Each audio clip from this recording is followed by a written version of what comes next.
This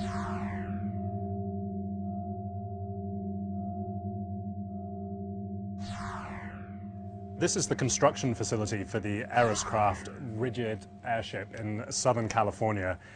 It's one of the most impressive structures I've seen. One of the engineers who's responsible for it, Timothy Kenny, is with us. Hi, John. Nice to meet you.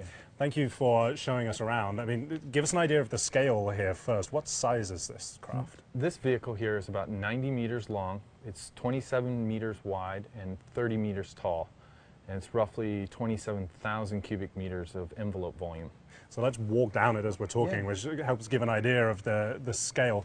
So what are some of the key technologies that you've had to use? I mean, for starters, I can see what look like pretty small motors and propellers on the side here. Correct. It's lighter than air, so you need small propellers work great, or small engines. We have full vertical thrust. We can take off vertically, rotation of the engines 90 degrees on both sides and the aft of the vehicle. So you can point them down and lift. We can lift up, and we then can go straight down, flip them, and take off as a plane.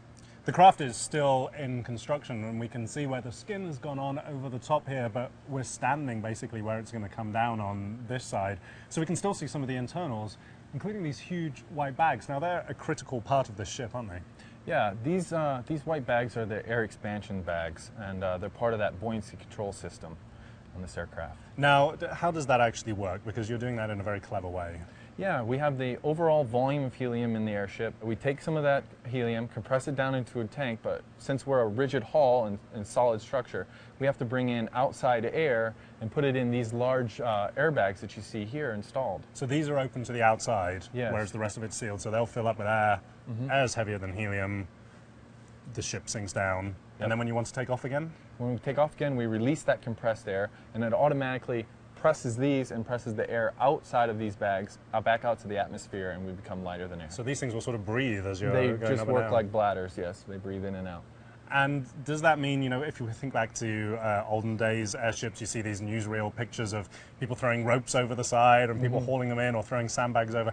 You won't need any of that? No, this aircraft can completely independent of infrastructure. So we don't need anybody to take off a sandbag if they get on or get off, or if we take off a payload, we don't need to put something back on. The back of the aircraft here does look more like I would expect an aircraft to look, in that, you know, you've got a tail and a wing more like a plane, but these are tiny compared to the overall size. How are they actually useful? Yes, well, this aircraft has got that buoyancy control system in it, so the control surfaces don't need to be very large to keep the vehicle pointed in the right direction.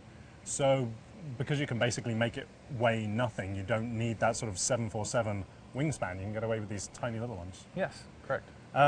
How do you control a craft this size? I mean, who flies this? We have a cockpit on this vehicle with a pilot, co-pilot. We have it off-site. It's installed over here to the left right now. We can take a look at that. Yeah, let's just go and see how that works.